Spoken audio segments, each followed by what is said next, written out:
Good morning, Radhe Radhe friends. कैसे हो आप सभी। वीडियो अच्छी लगी तो लाइक कमेंट जरूर करें। सतमा रिएक्शन में आप सभी का बहुत बहुत स्वागत है। तो क्या बेंगलोर वाली जिज्जी की भी 2:30 बजे रात को धुलाई हुई थी। बेंगलोर वाली जिज्जी ने गिनाए एहसान की 1.5 लाख रुपए दिए थे। मैं प्रॉपर्टी में हिस्सा नहीं मांग रही थी और मैं तुम्हारे लिए मर गई हूँ और आज से तुम हमारे लिए मर गए हो। तुम्हारी बेटी के साथ वो सब कुछ हो जो मेरे साथ तुमने किया है और भगवान करे तुम्हें बेटी ही हो अगली बार और बेटा ना हो। तो बहुत सारी बातें हैं। अगर आप चैनल पे नए हैं तो प्लीज सब्सक्राइब कर लें। वीडियो अच्छी लगे तो लाइक कमेंट जरूर करें। तो कल आप लोगों ने देखा है बेंगलोर वाली जिज्जी पैनल लगा के आराम से बात कर रही थी। कल इन्होंने एक नॉर्मल वीडियो डाला था जहां पे कर्मा की बात कर रही थी। उससे पहले इन्होंने दिन में एक वीडियो डाला था जहां पे ये छोटे बेटे को टारगेट करते हुए अंडा खा लिया, दूध पिला दिया, ये सारी बातें की थी। उसके बाद छोटे बेटे ने एक वीडियो बनाया था, जवाब वीडियो, और उस जवाब वीडियो को देखते ही ये इतना तिलमिला गई थी कि ये पैनल लगा ली थी और उस पैनल पे कई औरतों को भी बिठा लिया था। जगत भैया भी आ गए थे और वहां पे इन लोगों ने छोटे बेटे को खूब बोला, उल्टा सीधा जो भी मन में आया बोला। जो छोटे बेटे ने रिप्लाई में वीडियो बनाया था तो उसी के जवाब में ये लोग लाइव लगा के बैठे थे। अब बेंगलोर वाली जिज्जी, मुझे एक बात समझ में नहीं आई। आपने अपनी लाइव में जब सवाल किए थे और आपने बोला था कि राधा रानी की कसम तुम सारे सवालों का जवाब देना, तो जब उसने सारे सवालों का जवाब दिया तो आपको वो झूठ क्यों लग रहा है। अगर आपने बिना सबूत के आके ऑडियंस के सामने बोला कि वो अंडा चोरी कर लेता था, वो चॉकलेट खा लेता था, ऑडियंस विश्वास की ना। आपने तो कोई सबूत दिखाया नहीं। तो वैसे छोटे बेटे की बातों पर कैसे हम लोग विश्वास ना करें। अगर आपके बात पे विश्वास कर सकती है तो छोटे बेटे के बात पे भी ऑडियंस विश्वास कर रही थी कि आपने पुलिस बुलाया, आपको जलन है, आपने उस घर में कलेश मचवाया, आप वहां पे जब भी जाती हैं झगड़ा लगाती हैं, आप प्रॉपर्टी का लालच करती हैं। ये सारे इल्जाम उसने लगाए थे। इसके बाद आप लोगों ने लाइव लगा लिया था, लाइव में जितना बोलना था बोला। उसके बाद उसने भी लाइव लगाई थी रात में 9 बजे के करीब और वो भी जवाब दे रहा था इन्हीं के लाइव को सुनकर। तो शायद वो लाइव बेंगलोर वाली जिज्जी नहीं सुन पाई थी या सुनी थी, क्योंकि उसी लाइव के जवाब में ये तो लाइव लगा के बैठी थी। लेकिन भाई कंटेंट तो बचाना है ना, कंटेंट को अगले दिन लाना है।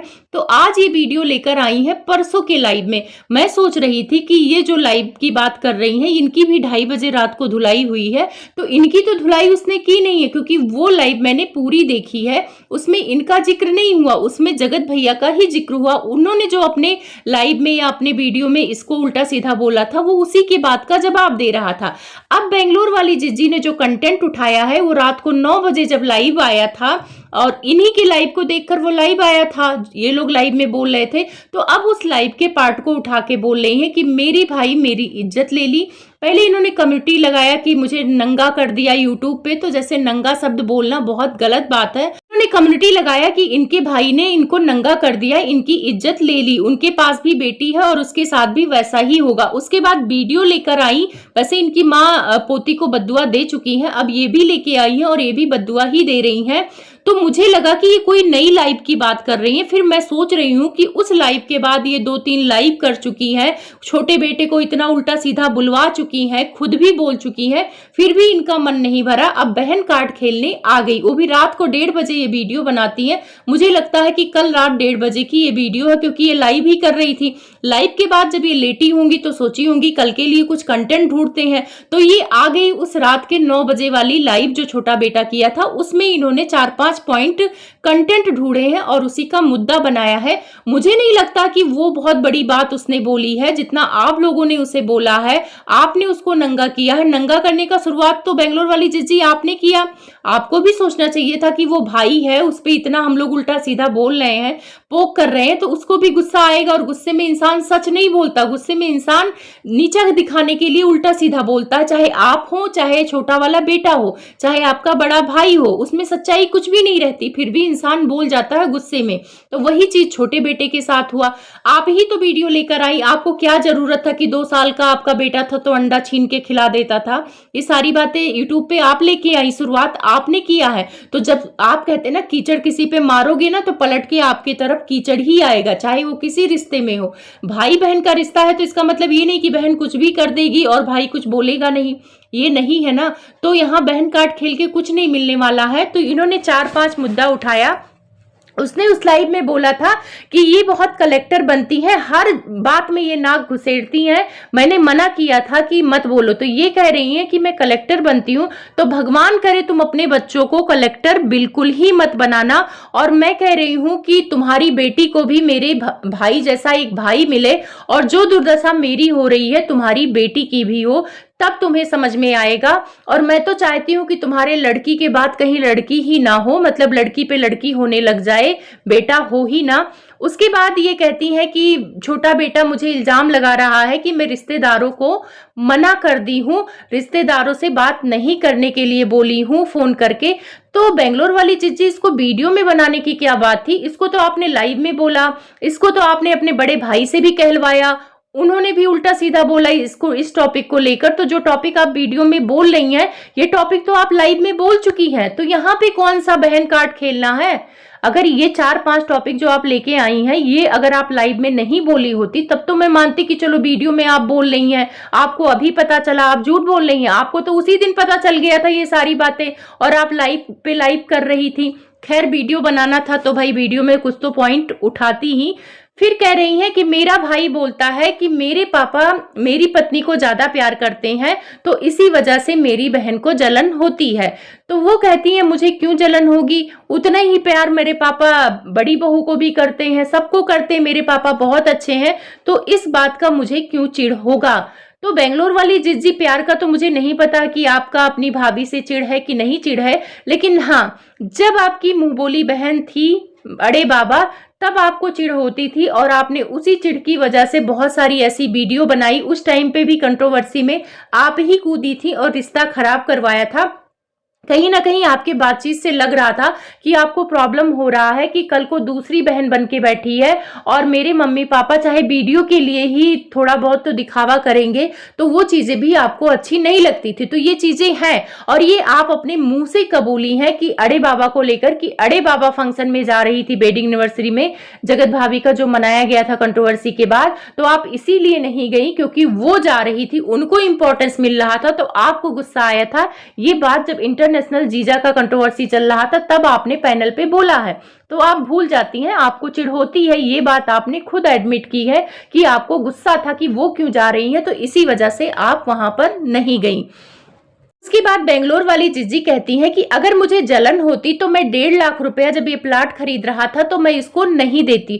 तो देखो बेंगलोर वाली जिज्जी, मदद करना और जलन करना वो अलग अलग चीज है। हम लोग भी अपने भाई की मदद करते हैं, भाई हमारी मदद करेंगे, रिश्ता होता है तो लोग एक दूसरे को लेन देन करते हैं। और ऐसा नहीं है कि वो आपका 1.5 लाख रुपए वापस नहीं करेगा, या आप उधार नहीं दी हैं, ऐसा तो है नहीं कि आपने दान में दी है। लेकिन वैसे आप गिना रही हैं तो गिनाना तो बनता है भाई, आप की हैं तो आप कहेंगी, लेकिन ये छोटी छोटी बातें, एहसान जताना, ये चीजें गलत है।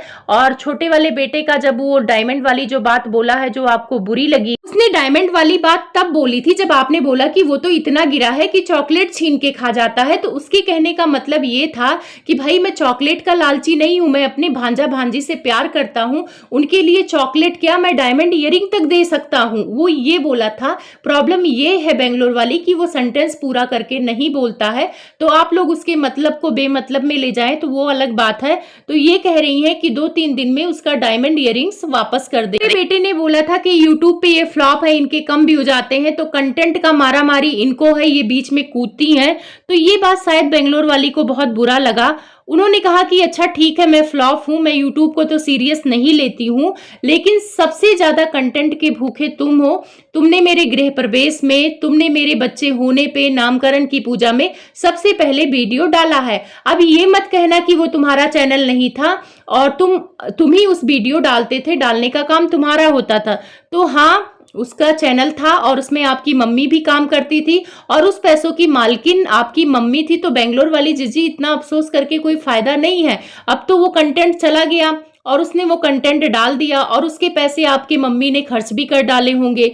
तो यहाँ पे पर्सनल अगर उसका चैनल होता और वो कंटेंट डाला होता तो गलती थी। अगर वो कंटेंट डाल रहा था तो आपकी मम्मी को रोक देना चाहिए था कि भाई अभी ये बेटी का कंटेंट है, मत डालो। जैसे आजकल आप लोग कंटेंट की लड़ाई कर रहे हो, जैसे माता जी ने लड्डू बनाया था तो बोला था ये मेरा कंटेंट है। रूम सजाया था गुड़िया के लिए तो बोला मेरा कंटेंट है, तुम लोग मत डालना। तो आंटी जी इतनी एक्टिव है, वो दूसरों को कंटेंट डालने नहीं देती हैं। तो दूसरा अगर कंटेंट डाल रहा है तो उनको मना करना चाहिए। तो कहीं ना कहीं बेंगलोर वाली जिज्जी आपके कंटेंट की चोरी में आपके माता जी का भी हाथ है, तो उनको भी थोड़ा क्रेडिट दे देना चाहिए।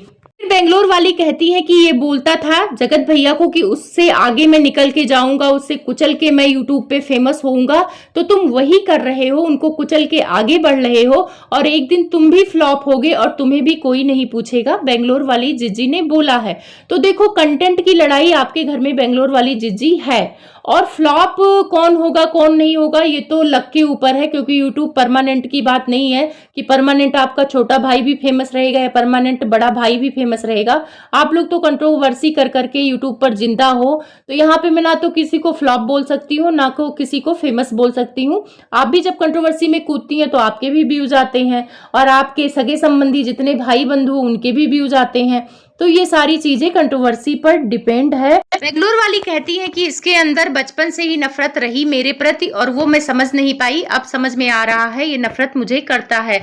फिर बोलती है मेरे माँ पापा को बोलता है कि हालत पंक्चर थी जब जगत भैया भाग गए थे, तो मैं ही वहां पे सेवा भाव करता था, मैं ही था। तब इन्होंने कहा कि जब थाईलैंड तुम जा रहे थे बड़े भाई के साथ, जब मम्मी का बीपी लो हो गया था, हाई हो गया था, तब वापस क्यों नहीं लौट के आए, तब थाईलैंड का टिकट क्यों नहीं कैंसिल करा दिया। तो बेंगलोर वाली जिज्जी थाईलैंड आपके बड़े भाई भी जा रहे थे, अब बड़े भाई भी कैंसिल कराते टिकट तो वो भी करा के आ जाता। अब रही बात बीपी हाई था तो आप आस पास थी तो आप आई, तो फिर इसमें कौन सा एहसान की बात है। फिर ये कहती हैं कि मुझ पे इल्जाम लगाता है कि मैं प्रॉपर्टी लेने आती हूँ, प्रॉपर्टी के लिए बोलती हूँ। तो हाँ, प्रॉपर्टी वाली बात मैंने भी सुनी थी। वो कह रहा था कि जब पुलिस आया था तो उसने बोला था कि तीनों का प्रॉपर्टी है, और उसने ये भी बोला है कि मुझे प्रॉपर्टी चाहिए ही नहीं, मुझे प्रॉपर्टी का लालच ही नहीं है, मैं प्रॉपर्टी लेने नहीं आऊंगा। फिर वहां पे बेंगलोर वाली कहती है मैंने उस टाइम पे ये बोला था कि जैसे तुम दोनों की प्रॉपर्टी है वैसे मेरी भी प्रॉपर्टी है, मेरा भी अधिकार है माँ बाप के बीच में बोलने का, तो उसको प्रॉपर्टी का लालच नहीं कहते हैं। अब देखो बेंगलोर वाली जिज्जी, उस टाइम पे आप अपना अधिकार जता रही थी, लेकिन भाई को तो बुरा लगता है जब बहन आके बोलती है कि मेरा भी हक है, मुझे भी यहाँ हिस्सा चाहिए। अब आपकी ननद है, आपकी ननद आके ससुराल में बोले कि यहाँ पे मेरी भी प्रॉपर्टी है, तो आपको बुरा लगेगा, क्योंकि कोई भी बेटी को प्रॉपर्टी देना नहीं चाहता, और यही नियम है कि बेटी मायके लेती नहीं है और ससुराल का छोड़ती नहीं है। अब वो तो बहुत नीच और निकृष्ट लोग हों जो मायके का प्रॉपर्टी लेते हैं, जहां तक लोग यही सोचते हैं कि मेरा मायका मेरे भाइयों से बना रहे। अब पता नहीं कैसे आप बोल पाती हैं अपने भाइयों के सामने कि मेरा भी हिस्सा है, मेरी भी प्रॉपर्टी है। हम लोग भी बहन है, अपने भाई के सामने कभी नहीं बोलते हैं कि मेरी भी प्रॉपर्टी है, क्योंकि खुद को शर्म आती है। भाई हमें ससुराल में मिला हुआ है, ससुराल में हमारे पास है प्रॉपर्टी, तो क्यों मायके पे जताना, क्यों मायके के बीच में घुसना। तो कहीं ना कहीं आपसे गलती हो रही है बेंगलोर वाली जिज्जी, आपको समझने की जरूरत है। कोई भाई बर्दाश्त कर लेता है और कोई भाई नहीं बर्दाश्त कर पाता है। आज आपका छोटा भाई बोल रहा था, यही चीज बड़ा भाई भी बोलता था कि आप प्रॉपर्टी की लालच करती हैं, आप बीच में घुसती हैं, ये बात आपका बड़ा भाई भी बोला है। फिर ये रोते हुए कहती हैं कि एक भाई तो बेइज्जत कर दिया है, अब दूसरा भाई इज्जत कर रहा है, तब तक वो है, नहीं करेगा तो मेरे भी मुंह बोले भाई हैं, जैसे इनके मुंह बोली बहनें हैं वैसे मैंने भी मुंह बोले भाई बना रखे हैं और वो मेरे मौके पर खड़े। बेंगलोर वाली कहती हैं कि प्रॉपर्टी का लालच तुम्हें है, तुम कुंवारे से ही प्रॉपर्टी मांग रहे हो और प्रॉपर्टी के चलते ही पहले जगत भैया को भगा दिया घर से, अब तुम मुझे भगाना चाहते हो। तो शायद बेंगलोर वाली जिज्जी आपकी याददाश्त चली गई है। जगत भैया ने कितनी बार बताया है कि वो घर से अपनी बीबी को लेकर इसलिए भागे थे क्योंकि उन्हें अपनी बीबी को डांस कराना था, वीडियो बनवाना था, उनकी बीबी को फेमस होना था।